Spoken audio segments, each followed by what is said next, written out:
Good morning students. I am Ankit Saxena. आज हम discuss करेंगे रेवेन्यू का एक छोटा सा कंसेप्ट जो कि माइक्रो इकोनॉमिक्स में हम पढ़ते हैं और इसको कहीं ना कहीं हम लोग मार्केट स्ट्रक्चर में देखने को हमें मिलता है ये रेवेन्यू। तो रेवेन्यू को हम देखते हैं तो रेवेन्यू को कभी ना कभी हमने यूज़ किया होगा अपनी लाइफ में। Revenue is what? रेवेन्यू क्या है? रेवेन्यू को एक सिंपल वर्ड्स में अगर मैं बताना चाहूँ तो revenue is our sale proceeds. What is proceeds versus what is sale proceeds? Sale proceeds क्या होती हैं? Sale proceeds by a firm. एक फर्म ने टोटल सेल कितने की करी है, that is the revenue of that particular firm. ठीक है, तो ये सेल प्रोसीड्स किसी भी फर्म की हो सकती हैं और उस फर्म ने जितनी सेल करी है वो उसका रेवेन्यू होगा। For example, if a firm produce scooters, एक फर्म स्कूटर बनाती है और वो स्कूटर 10,000 रुपीज का सेल करती है, तो उसने अगर 10 स्कूटर्स सेल करे हैं एक मंथ में तो उसका रेवेन्यू कितना आएगा? 10,000 multiplied by 10 is equal to 1 lakh rupees. तो वो उसका रेवेन्यू हो गया।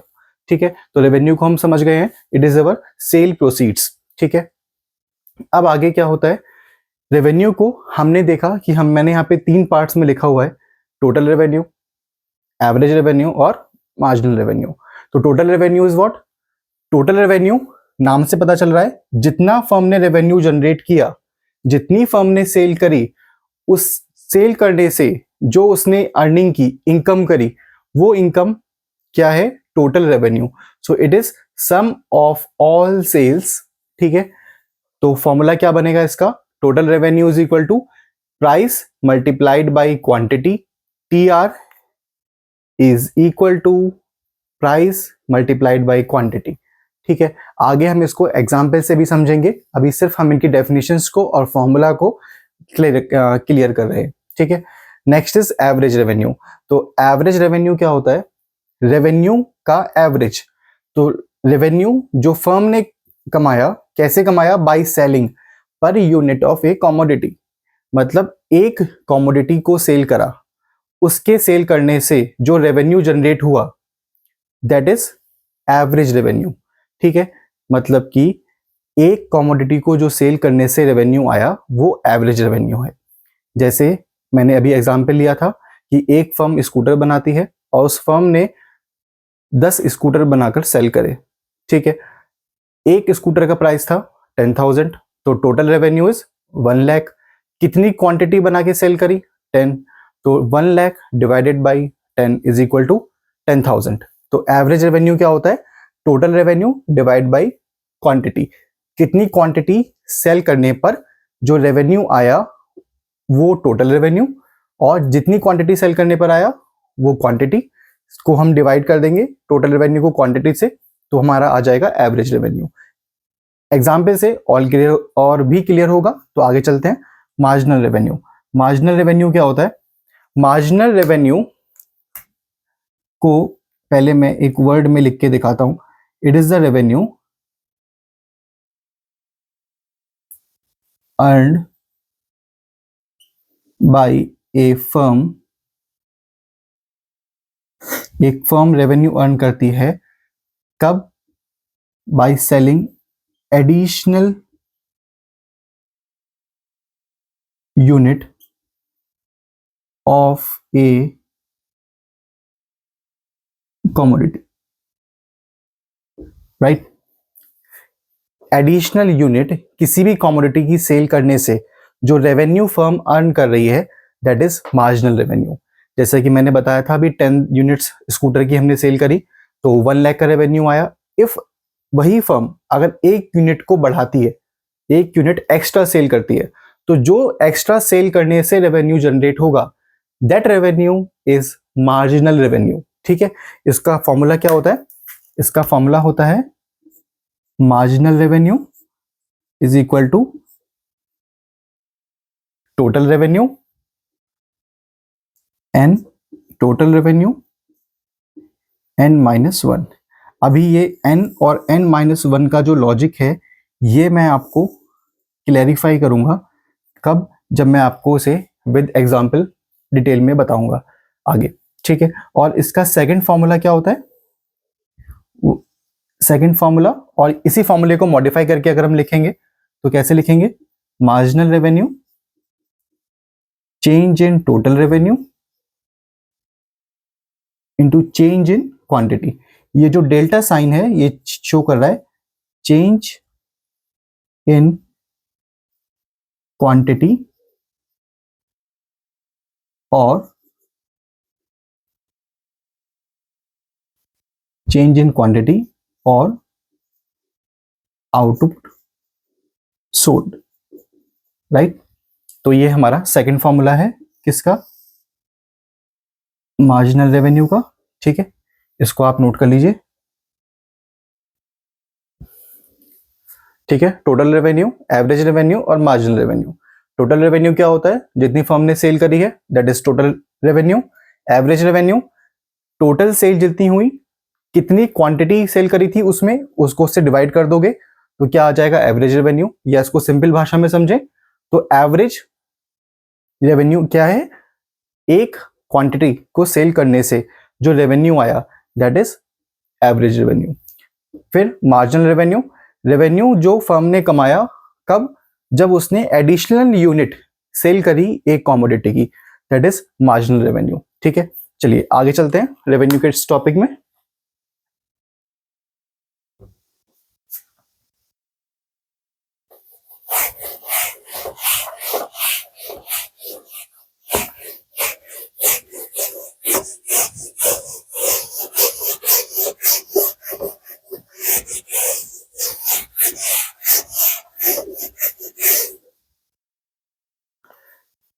चलिए अब देखिए जरा, दो पार्ट्स को हमने यहाँ पे क्लैरिफाई करते हैं रेवेन्यू में। रेवेन्यू को हम आगे फर्दर टू पार्ट्स में स्टडी करेंगे, ठीक है। इन फर्स्ट पार्ट और in second part one thing is different. What is that, in first part मैं बताने जा रहा हूं आपको, प्राइस हमारा फिक्स होगा, प्राइस विल रिमेन फिक्स। और in second part the price will not remain fix, price fix नहीं होगा और इस वाले में प्राइस हमारा फिक्स रहेगा। तो प्राइस फिक्स हमें कौन से मार्केट में देखने को मिलता है, प्राइस फिक्स हमें देखने को मिलता है इन perfect competition, in perfect market structure, right, in perfect market structure और इन परफेक्ट कंपटीशन। प्राइस कहां फिक्स नहीं होता, प्राइस हमारा फिक्स नहीं होता जहां पे कंपटीशन कैसा होता है, इम्परफेक्ट, राइट। दोनों में डिफरेंस क्या है, दोनों में डिफरेंस ये है कि परफेक्ट कंपटीशन में जो प्राइस होगा, price is decided by industry, right. और इसमें प्राइस कौन डिसाइड करेगा, price is decided by firm, firm price decide करती है और दूसरे बारे में इंडस्ट्री प्राइस डिसाइड करती है, ठीक है। इसमें हमारे पास, हमने पहले भी स्टडी किया था, लार्ज नंबर ऑफ बायर होते हैं और लार्ज नंबर ऑफ सेलर्स होते हैं, ठीक है। परफेक्ट कंपटीशन में प्राइस फिक्स होता है, इम्परफेक्ट कंपटीशन में प्राइस फिक्स नहीं होता है, ठीक है। आगे हम चलते हैं, इसको और थोड़ा डीपली समझते हैं और इसी के अंदर हम रेवेन्यू को विद एग्जांपल्स स्टडी करेंगे, ठीक है। तो first part is our price remain fix. चलिए जल्दी से इसको समझते हैं।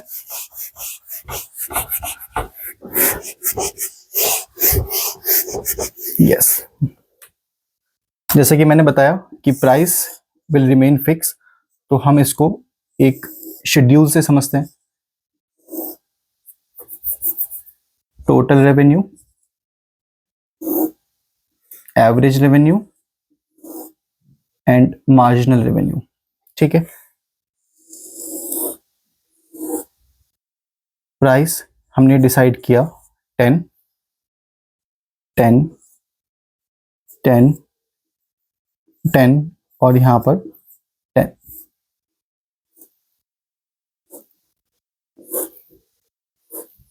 ठीक है, तो 10 रुपीज के प्राइस पर if a firm sale 1 unit of a commodity, ठीक है, तो टोटल रेवेन्यू को अगर हम स्टडी करें तो टोटल रेवेन्यू क्या होता है, सम ऑफ ऑल सेल्स। ठीक है, टोटल रेवेन्यू क्या होता है हमारा, सम ऑफ ऑल सेल्स। तो सम ऑफ ऑल सेल्स का क्या फॉर्मूला है, टोटल रेवेन्यू का price multiplied by quantity is equal to 10। ठीक है, फिर हमने 2 क्वांटिटी सेल करी तो कितना आ गया ये 20। ठीक है, 3 क्वांटिटी सेल करने पर इट इज 30। जैसे जैसे फर्म अपने आउटपुट को बढ़ाएगी, सेलिंग आउटपुट को बढ़ाएगी, आउटपुट ज्यादा सेल करेगी, उसका टोटल रेवेन्यू भी बढ़ता रहेगा। ठीक है, तो यहां पे अगर उसने 4th क्वांटिटी को सेल करा तो रेवेन्यू इज 40। ठीक है, प्राइस फिक्स होगा क्योंकि हम कौन से मार्केट स्ट्रक्चर को फॉलो कर रहे हैं, यहां पर we are following perfect competition. हम कौन से मार्केट स्ट्रक्चर को फॉलो कर रहे हैं, परफेक्ट कंपटीशन को। ठीक है, अब हम एवरेज रेवेन्यू की बात करते हैं। तो एवरेज रेवेन्यू का क्या फॉर्मूला हमने स्टडी किया था, total revenue divided by quantity. ठीक है, तो मैं बात करता हूं जब फर्म ने 1 यूनिट ऑफ कमोडिटी को सेल करा, एक कमोडिटी की 1 यूनिट सेल करने पर कितना रेवेन्यू जनरेट किया, 10। ठीक है, तो 10 कितनी यूनिट सेल करी, 1, तो 10 अपॉन 1 दैट इज 10। फिर 20 का रेवेन्यू जनरेट किया 2 कमोडिटी को सेल करने पर, तो 20 डिवाइडेड बाई 2, क्योंकि 2 कमोडिटी सेल करी है तो कितना हो गया, दैट इज 10। फिर रेवेन्यू बढ़ गया क्योंकि उसने कितनी क्वांटिटी सेल करी, 3, और कितना रेवेन्यू आया 30, तो 30 divided by 3 that is 10, 40 divided by 4 that is 10। ठीक है, अब हम क्या देख रहे हैं यहां से कि जो हमारा एवरेज रेवेन्यू है वो क्या बताया था मैंने बताया था कि एवरेज रेवेन्यू क्या होगा, एक यूनिट ऑफ कमोडिटी को सेल करने पर फर्म ने कितना रेवेन्यू जनरेट किया, कितना रेवेन्यू जनरेट किया, दैट इज एवरेज रेवेन्यू। तो एक यूनिट सेल करने पर कितना रेवेन्यू आया, 10। ठीक है, 2 यूनिट सेल करने पर 20 आया, बट एक सेल करने पर तो 10 ही आएगा, तो average revenue will be same for every unit of नहीं फॉर डिफरेंट आउटपुट्स। ठीक है, तो 1 यूनिट सेल करने पर 10, 2 पे भी 10, 3 पर 10, तो एवरेज रेवेन्यू क्या होगा हमारा, सेम रहेगा। मार्जिनल रेवेन्यू क्या होगा, इसको समझते हैं। मैंने बताया था इसके लिए आपको, change in total revenue divided by change in output या क्वांटिटी। तो हमने देखा फर्स्ट यूनिट सेल करने पर 10 का रेवेन्यू 10 का आया, second unit 1 unit extra sale करी है मैंने, और कितना रेवेन्यू एक्स्ट्रा जनरेट किया, 10, तो 10 चेंज कितना आया, 20 में से 10 गया। ठीक है, उसके बाद कितनी क्वांटिटी सेल करने पर आया, 2 में से एक क्वांटिटी मैंने बढ़ा दी है, 1 से 2 करी है, तो चेंज कितना आया क्वांटिटी में, 2 माइनस 1, तो यहां पे कितना हो गया, 10 अपॉन 1 इज इक्वल टू 10। ठीक है, तो हम इसको कैसे लिखेंगे, दैट इज 10। ठीक है, अब इसको बहुत सिंपल भाषा में समझते हैं। मार्जिनल रेवेन्यू क्या होगा, टोटल रेवेन्यू में कितना चेंज आ रहा है, देखिए 10 से 20 हुआ, 10 का चेंज आया, कितनी यूनिट सेल करने पर आया, 1 यूनिट एक्स्ट्रा सेल करने पर आया, तो 10 का चेंज आया, 1 यूनिट एक्स्ट्रा सेल करने पर आया, तो 10 अपॉन 1 इज इक्वल टू 10। फिर देखिए 20 को में चेंज किया, 20 से कितना चेंज हुआ, 10 यूनिट 10 का चेंज आया, तो change in total revenue is 10।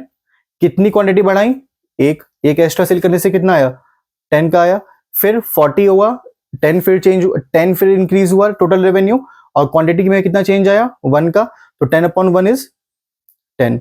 एक व्यू ये है समझने का। अगर हम इसको दूसरे व्यू से समझते हैं मार्जिनल रेवेन्यू को, तो हम कैसे समझेंगे, जरा ध्यान दीजिए। Total revenue n-1 for 1 unit of for 2 unit of commodity की बात करता हूं मैं, अगर तो 2 कमोडिटी सेल करने पर टोटल रेवेन्यू कितना आया, total revenue at 2, total revenue 2 minus 1 कितना आया, टोटल रेवेन्यू 2 यूनिट सेल करने पर 20, टोटल रेवेन्यू और TR2 - 1 कितना हो गया, TR1, ये एक्चुअली क्या हो गया, दैट इज TR1। तो टोटल रेवेन्यू 1 यूनिट सेल करने पर कितना है, 10। तो 20 में से 10 गया, कितना बचा, 10। और मैंने भी तो यहाँ पे 10 लिखा है, ठीक है। तो ये हमारा क्या आएगा, इस फॉर्मूले से भी निकालेंगे तो यही आएगा। बट अगर सिंपल भाषा में समझें तो आप ये याद रखिएगा कितना चेंज आ रहा है टोटल रेवेन्यू में और कितनी क्वांटिटी को सेल करने से आ रहा है, दैट इज मार्जिनल रेवेन्यू, ठीक है। Bye selling additional unit of a commodity how much change in total revenue, that is marginal revenue, ठीक है। और यहाँ पे हमारा क्या आ गया ये, अच्छा, तो यहाँ पे हमारा MRV क्या होगा, 10 होगा, क्योंकि 0 यूनिट सेल करने पर तो total revenue 0, but first unit sale करने पर इट इज 10, तो MR विल बी 10, ठीक है। चलिए आगे चलते हैं।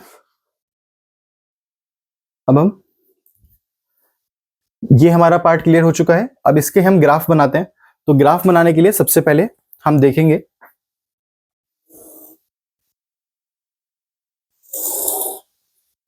यस, यहां पर हमारा प्राइस है। अगर मैं एवरेज रेवेन्यू और मार्जिनल रेवेन्यू को प्लॉट करूं तो सबसे पहले मैं एक इसमें से रिलेशनशिप निकाल सकता हूं। क्या रिलेशनशिप निकलेगा, प्राइस कितना है 10, AR कितना है 10, MR कितना है 10। तो क्या मैं यहां पे बोल सकता हूं इस टेबल से कि मेरा प्राइस किसके इक्वल होगा, एवरेज रेवेन्यू के, और एवरेज रेवेन्यू किसके इक्वल है, मार्जिनल रेवेन्यू के। तो एक इससे रिलेशनशिप क्या आया कि price is equal to AR is equal to MR। अब आप ये किसी भी यूनिट ऑफ किसी भी क्वांटिटी में सेल चेक कर सकते हैं, चाहे आप 3 क्वांटिटी बेचो, चाहे आप 4 बेचो, चाहे फर्म 4 क्वांटिटी बेचे, चाहे फर्म 1000 क्वांटिटी बेचे, तब भी price is equal to AR is equal to MR, ठीक है। अब आगे चलते हैं, जरा ध्यान दीजिए। हमने देखा कि टोटल रेवेन्यू जो इंक्रीज हो रहा है वो हर बार 10 10 10 से हो रहा है। ऐसा क्यों हो रहा है, क्योंकि मार्जिनल रेवेन्यू कितने से बढ़ रहा है, बढ़ ही नहीं रहा है, वो फिक्स है। MR विल बी कांस्टेंट, जहां पे MR क्या है, कांस्टेंट है। जब MR कांस्टेंट है तो टोटल रेवेन्यू इंक्रीज तो करेगा but with A constant rate, ठीक है। ये यहां से सेकंड कंक्लूजन हमने ड्रॉ किया, क्या देखा, टोटल रेवेन्यू विल इंक्रीज तो करेगा but at a constant rate, but at a constant rate, ठीक है। Why, it is due to MR, MR मतलब marginal revenue, MR is constant, ठीक है। तो अब हम यहां पे क्या देखेंगे, क्वांटिटी, ठीक है। तो यहां पे हमने क्या लिखा, प्राइस। मान लीजिए कि यहां मैंने प्राइस रखा है, क्योंकि प्राइस फिक्स है तो प्राइस तो चेंज होगा नहीं। अब मैं एवरेज रेवेन्यू और मार्जिनल रेवेन्यू को ड्रॉ करता हूं, तो कैसे कर पाऊंगा ड्रॉ, देखिए मैं आपको सीधा कर्व बना के दिखाता हूं, दैट इज AR कर्व और is equal to MR curve, ठीक है। क्या ये आपको दिख रहा है, ठीक है, इट इज विजिबल, क्या ये आपको दिख रहा है। अच्छा, अब आगे देखिए, यहां पर हम क्या देख पा रहे हैं कि at a fix price firm can sale quantity Q1, firm can sale quantity Q2 और firm can sale quantity Q3। मतलब कि प्राइस तो फिक्स है बट इस प्राइस पर जो फर्म है वो Q1 क्वांटिटी भी सेल कर सकती है, Q2 भी कर सकती है और Q3 भी कर सकती है, क्योंकि मैंने आपको बताया था in perfect competition industry will या industry is price maker, industry is price maker, ठीक है। और in perfect competition firm is price taker, firm क्या है, प्राइस टेकर होगी, ठीक है। तो ये जो हमारा AR कर्व है और MR कर्व है, this curve will be parallel to X axis, ठीक है। और ध्यान दीजिए ये कर्व हमारा पैरेलल होगा किसके, एक्स एक्सिस के, और इस कर्व की जो इलास्टिसिटी है, the elasticity of this curve of AR and MR curve is infinite. Curve की इलास्टिसिटी कैसी है, इनफाइनाइट। ठीक है, तो इसमें जो हमारा AR कर्व है वो MR कर्व है वो अप टू इनफाइनाइट तक है, क्योंकि firm can cell any amount of quantity eight a fix price. ठीक है, अच्छा ये जो प्राइस यहाँ पे फिक्स है, इस प्राइस को हम बोलते हैं रूलिंग प्राइस, और इसको हम बोलते हैं प्रिवेलिंग प्राइस। ठीक है, अच्छा इस प्रिवेलिंग प्राइस को थोड़ा सा और डीपली समझते हैं जल्दी से। ये आपको टॉपिक क्लियर हो चुका है, ध्यान रखिएगा। Total revenue will increase at a constant rate, why, because MR क्या हमारा क्या है, वो कांस्टेंट है। ठीक है, जल्दी से हम समझते हैं कि ये प्रिवेलिंग प्राइस कैसे आया है यहाँ पे।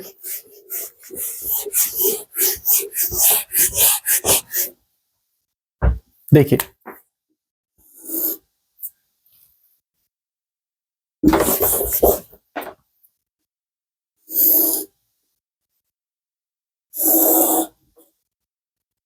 Demand curve will be always downward, it is मैं इसको नाम दे देता हूं DD dash.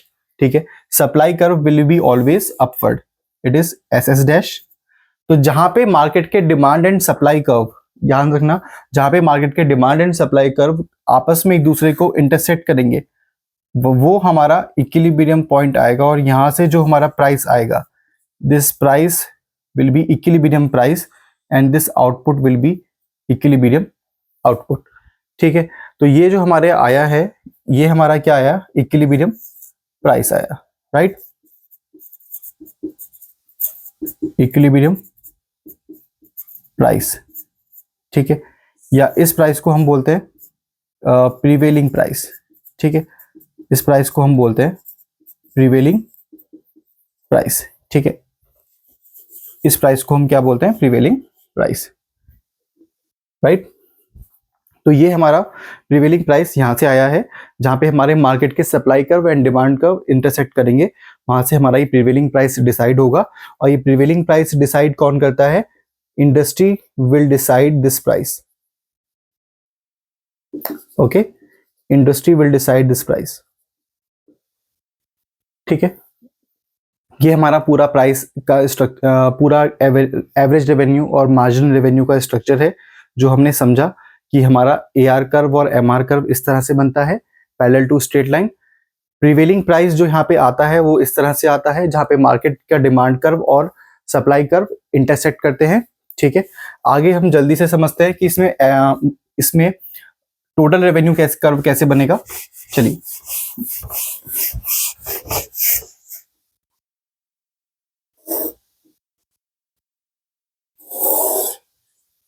total revenue curve will be like this: price, output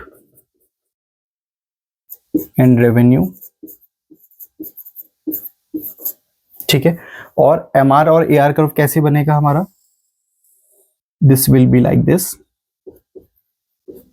ठीक है, तो टोटल रेवेन्यू कर्व कैसा होगा, ये होगा अपवर्ड स्लोपिंग। कैसा होगा ये, अपवर्ड स्लोपिंग। ठीक है, अपवर्ड स्लोपिंग क्यों होगा, क्योंकि हमारा MR जो है वो कांस्टेंट है। ठीक है, इसलिए टोटल रेवेन्यू कर्व कैसा होगा हमारा, अपवर्ड स्लोपिंग होगा, और टोटल रेवेन्यू कर्व बढ़ेगा but at a constant rate. कैसे बढ़ेगा, एट ए कांस्टेंट रेट। ठीक है, तो ये आप इसको ड्रॉ कर लीजिए, ये हमारा प्राइस रिमेन फिक्स। जब प्राइस फिक्स होगा तब हमारा रेवेन्यू कैसा होगा और रेवेन्यू कर्व कैसे होंगे वो हमने स्टडी कर लिया है। ये बहुत ही इंपॉर्टेंट है in market, in order to understand market structure. ठीक है, जल्दी से फिर हम चलते हैं नेक्स्ट टॉपिक पे, इसको आप नोट करके आगे चलिए।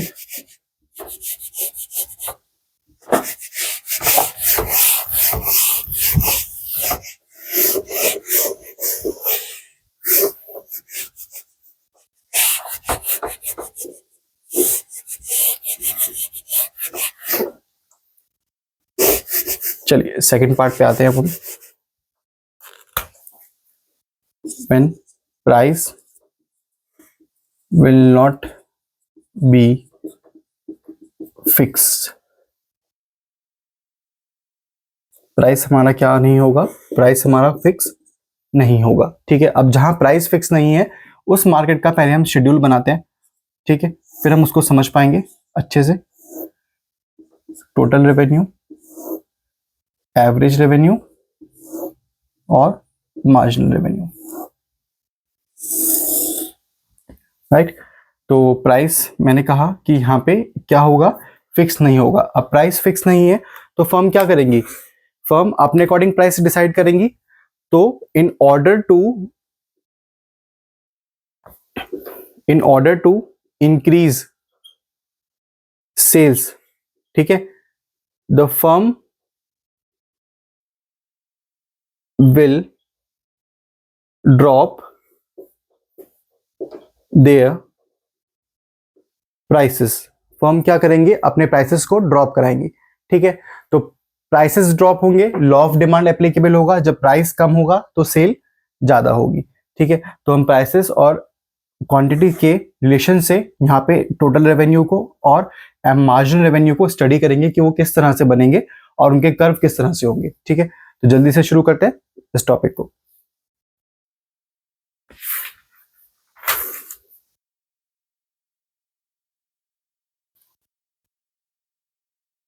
ठीक है, चलिए ये मेरे सेल्फ अजम्पशन एग्जाम्पल हैं, मतलब ये मैंने खुद से एग्जाम्पल डिसाइड किए हैं।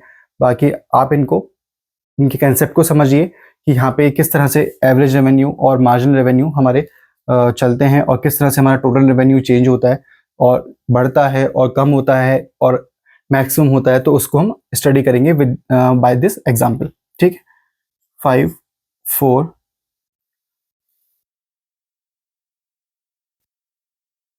3 2.25 और 1। चलिए ध्यान दीजिए, मैंने लिखा है यहाँ पे प्राइस 5 है। ठीक है, तो क्वांटिटी फर्म कितना सेल कर पा रही है, 1 क्वांटिटी सेल कर पा रही है। जब फर्म ने प्राइस 4 किया तो अब फर्म कितनी क्वांटिटी को सेल कर पा रही है, 2 क्वांटिटी को सेल कर पा रही है। ध्यान दीजिए यहाँ पे लॉ ऑफ डिमांड एप्लीकेबल हो रहा है। ठीक है, 3 यहाँ पे सेल करा, 3 प्राइस किया, प्राइस ड्रॉप करा है सेल को बढ़ाने के लिए। ध्यान दीजिए, in order to increase the sales the firm will drop their prices.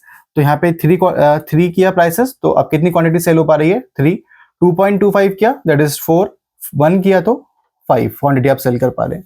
ठीक है, एज प्राइस इज डिक्रीजिंग, ठीक है, आपकी सेल्स क्या हो रही है, बढ़ रही है। ठीक है, अब ध्यान दें यहाँ पे टोटल रेवेन्यू कैसे निकालेंगे, फॉर्मूला तो वही है, प्राइस मल्टीप्लाइड बाय क्वांटिटी। तो 5 into 1 that is 5, 4 into 2 8। I hope कि ये मुझे ज्यादा डीपली बताने की जरूरत नहीं है। यहाँ पे कितना हो गया, that is 10 and that is here 5। ठीक है,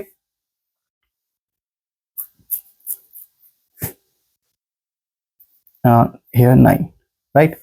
सो एवरेज रेवेन्यू क्या होगा, average revenue is total revenue 5, कितनी क्वांटिटी सेल करी, 1, तो T R divide by quantity.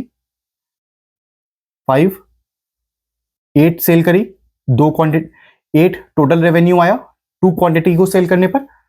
4 3 2.25 and here that is 1, right. अब मार्जिनल रेवेन्यू क्या होगा, marginal revenue is change in total revenue, okay, by selling an additional unit of a commodity. तो कितना change आया total revenue में, 3। यहां पे कितना चेंज आया, 1, सॉरी, यहां पे कितना चेंज आया, 3। यहां पे कितना चेंज आया, 1। यहां पे कितना चेंज आया, 0। और यहां पर कितना चेंज आया, दैट इज -4। ठीक है, अब हम आगे चलते हैं। अब हम ड्रॉ करेंगे total revenue curve and marginal revenue curve. तो ये कर्व किस तरह से बनते हैं, आइए देखते हैं।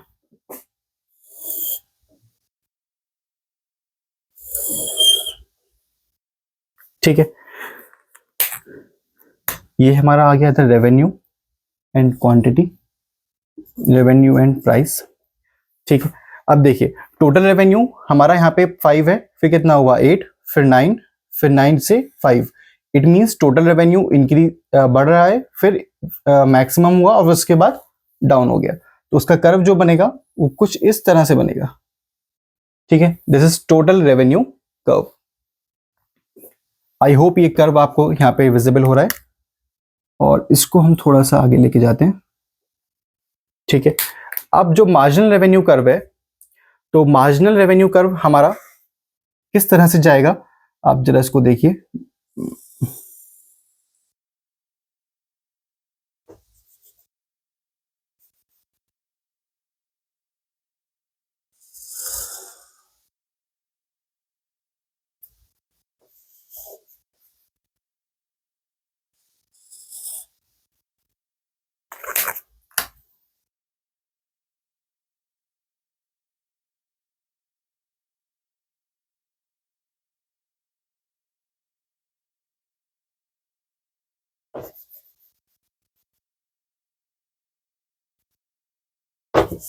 एक सेकेंड, मैं इसको ड्रॉ करता हूं अभी यहाँ पर।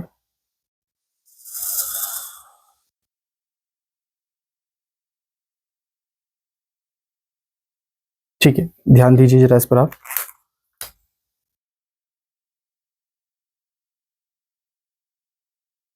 Total revenue curve and marginal revenue curve. देखिए हमारा टोटल रेवेन्यू जब 5 था, तो मार्जिनल रेवेन्यू, हमारा टोटल रेवेन्यू जब इंक्रीज हो रहा था तो एमआर हमारा क्या था, पॉजिटिव था। ठीक है, जब टोटल रेवेन्यू हमारा मैक्सिमम हुआ तो एमआर हमारा यहाँ पे 0 हो गया। ठीक है, ये थोड़ा कर्व मेरे से ड्रॉ नहीं हो पा रहा है यहाँ पर, क्योंकि यहाँ पे बोर्ड है। आप इसको थोड़ा समझिए कि ये स्ट्रेट लाइन आएगी यहाँ पर कुछ इस तरह से। ठीक है, तो यहाँ पे हमारा जो टोटल रेवेन्यू है, यहाँ पे जब इंक्रीज हो रहा है तो यहाँ से हम क्या कंक्लूजन निकालेंगे, when total revenue is increasing MR will be positive. ठीक है, when total revenue here is maximum, total revenue हमारा यहाँ मैक्सिमम है, तो हमारा एमआर क्या है यहाँ पर, इट इज 0। ठीक है, TR is maximum then MR is 0। अब जब हमारा टोटल रेवेन्यू डाउन जा रहा है, ठीक है, here total revenue is decreasing, total revenue is decreasing, तो हमारा एमआर क्या है यहाँ पर, एमआर इज नेगेटिव। एमआर हमारा क्या हो गया यहाँ पर, नेगेटिव। तो हम यहाँ पे देख पा रहे हैं व्हेन टोटल रेवेन्यू हमारा फॉल करता है, ये यहाँ पे डाउन हुआ, तो एमआर हमारा क्या शो कर रहा है, इट इज नेगेटिव। ठीक है, तो आप यहाँ पे समझ पा रहे हैं कि टोटल रेवेन्यू के इंक्रीज होने पर, टोटल रेवेन्यू के डिक्रीज होने पर, और टोटल रेवेन्यू के मैक्सिमम होने पर, ठीक है, हमारे क्या क्या कंक्लूजन आए, हमने क्या क्या कंक्लूजन देखे, उनको एक बार जल्दी से समराइज करते हैं। टोटल रेवेन्यू इंक्रीज हुआ तो हमारा क्या था, एमआर विल पॉजिटिव, वो नेगेटिव नहीं हुआ। टोटल रेवेन्यू डाउन हुआ, ठीक है, when total revenue is decreasing, तो एमआर हमारा क्या हो गया, विल नेगेटिव। हमारी जो एमआर है वो क्या हो गया, नेगेटिव हो गया। टोटल रेवेन्यू हमारा मैक्सिमम है, तो एमआर हमारा क्या हो गया, एमआर इज 0। ठीक है, तो ये हमारे 3 स्टेटमेंट है जो मैंने आपको बताया। प्राइस जब फिक्स होगा तो क्या चेंजेस आए टीआर और एमआर में, जब प्राइस फिक्स नहीं था तो क्या चेंजेस आए टीआर और एमआर में। तो ये आपने देख लिया। आई होप ये आपको टॉपिक क्लियर हो गया होगा। रेवेन्यू का बहुत ही छोटा सा कंसेप्ट है, इसमें ज़्यादा कुछ डीप है नहीं, बट आप इसको समझ लीजिएगा, ये मार्केट स्ट्रक्चर को समझने के लिए बहुत इंपॉर्टेंट है। Thank you for watching this video. Thank you.